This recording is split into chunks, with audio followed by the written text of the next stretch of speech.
Hello, everybody. CW here. Hey, I'm just back from the P.O. box.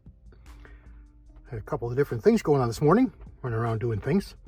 And back on the TC Thompson Center Contender, which is my latest endeavor, infatuation, attraction, rabbit hole, whatever you want to call it.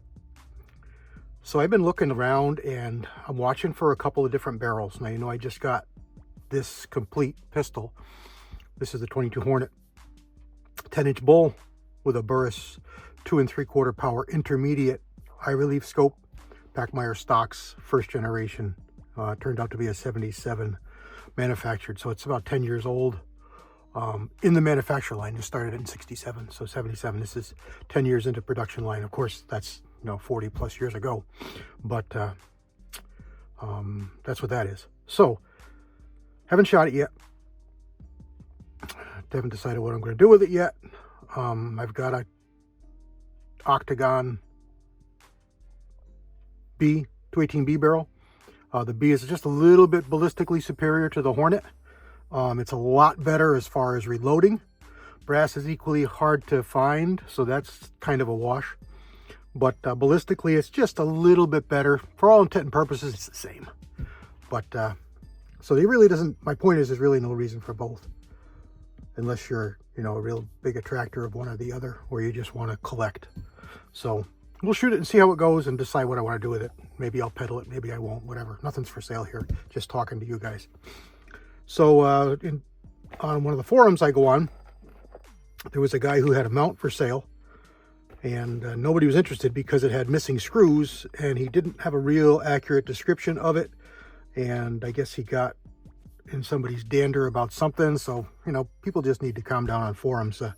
They take the written word literally, and you have to remember that the written word is interpreted by the reader. It can't be infused with the writer's real meaning if the writer isn't a really good writer. So what you get out of what the person is writing is what you feel. So don't react to it because you're reacting to yourself. Give a little slack. Ask a question. So anyway, my own experience with forums and such.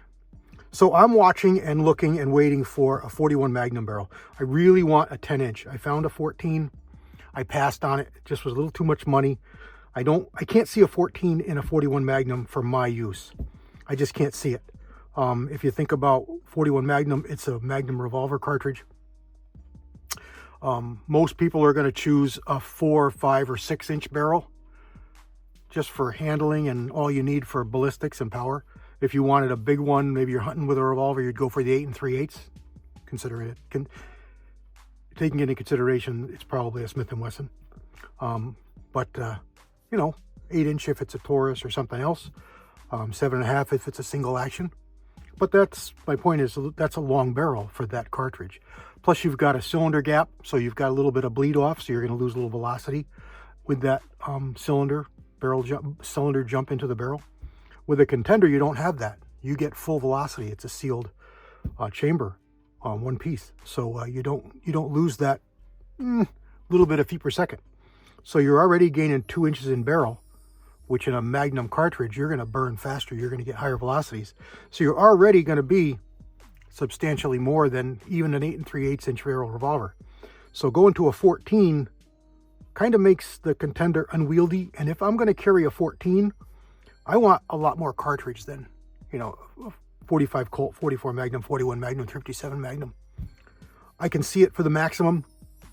I can see it for 730, 30, 35 Rim, all the other bigger, small rifle calibers that the Contender comes in. But I don't see it for the 41 Mag.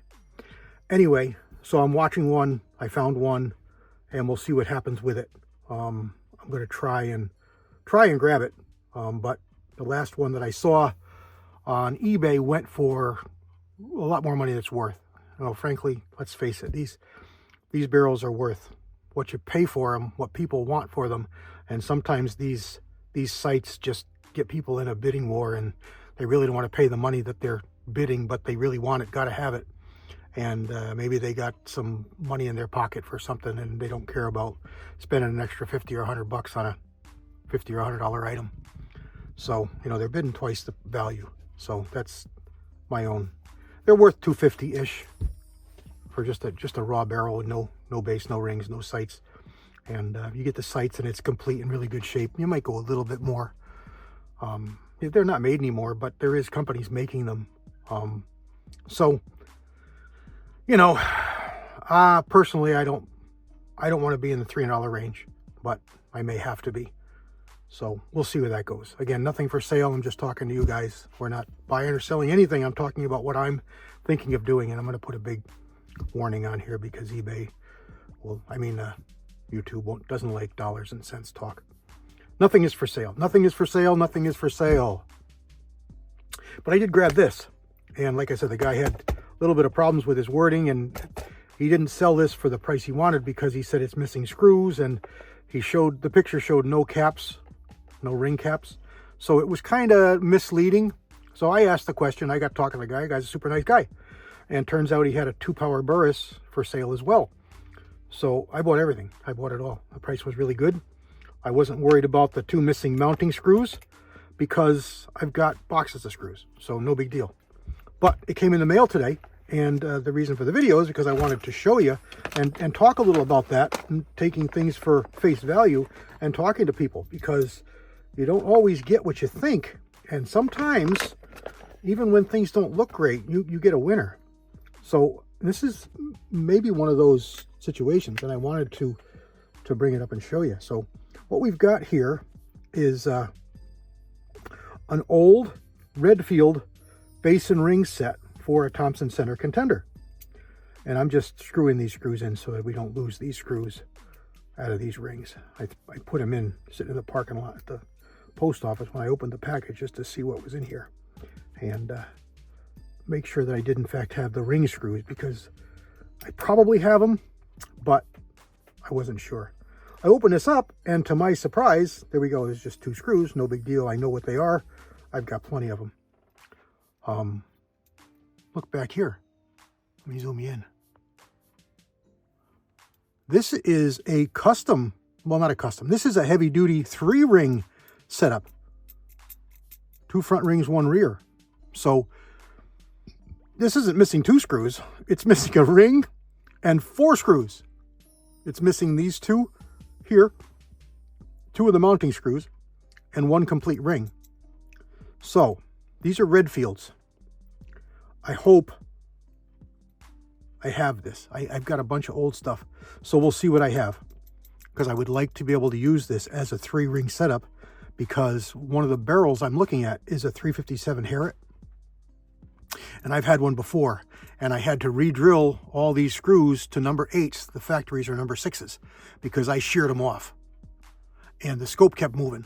So having three rings to grab that scope is going to be a nice plus. And this is probably the scope I'll use on it. This is a nice older 2-power Burris pistol scope. Perfect for a hunting rig setup in a caliber like that. 357 Harriet. My 30 Harriet, I think, has a Leopold on it. Let me see here. What do I got? Yeah, this is the 30 Harriet. Yeah, this is the 30 Harriet. This has got a 2-power Leopold. So a 2-power Burris is virtually identical scope. Just a whisker bigger. They're really good scopes. If you can get them for a good price, they're really good scopes. They're a little on the heavy side, but not bad. They're really good quality scopes. So there we go. So that's why I'm looking at that. And that's going to be a 14-inch barrel. This one's a 10 in the 30 Harriet. But it's a 14 in the 357 Harriet. And that's what I had before.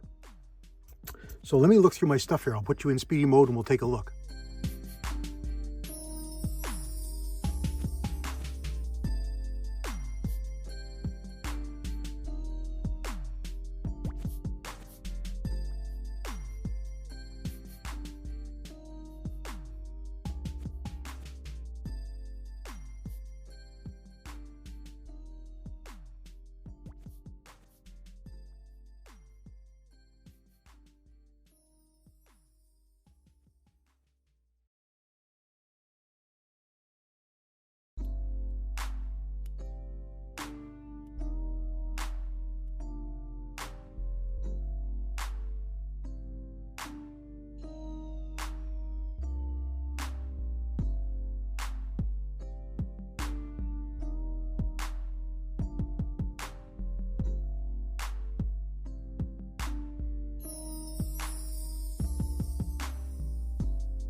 right, so I couldn't find any rings. I went through a whole pile of stuff, but I did find these screws. So I got these screws. So worst case scenario, I got to buy rings. But I can probably pick up something on eBay, cheaper. Redfield 1-inch turn-in rings, medium. I believe they're medium. But there we go. It can be used just like that, just with 2. Or if I get this last ring, I can use 3. There we go. So I got a nice buroscope that I can use next time. And I've got a nice base. And I found 2 more Weaver style TC bases that I knew I had 1. I didn't know I had 2. So here we go. Just a couple of things. I know I talked about this 41 mag barrel I'm looking for. Why does my phone do that? I didn't ask it to do that. The phone thinks it's smart. Anyway, 41 mag. That's my Seiko 411 bullet, 225 grains. Real nice bullet. So I got those loaded up. I got some more 41s too, but I wanted some new cast. Just a medium load. And we'll see what I get. If I come back with some more Contender stuff, maybe I'll come back with a barrel or 2 to show you. That'll be pretty neat. In the meantime, I'll look for another ring here, and we'll be good to go. Screws, I know I got screws. You saw the boxes. I got hundreds of screws, so I'm not worried about that. And if it does go on the Harriet, more than likely I'm going to re-drill these for number 8s and re-tap it for number 8s because of those problems I had before. So there we go. All right, really just a kind of a quick bench video, nothing really special, just talking about different Thompson Center stuff, different things going on. That's about it. God bless everybody. CW out.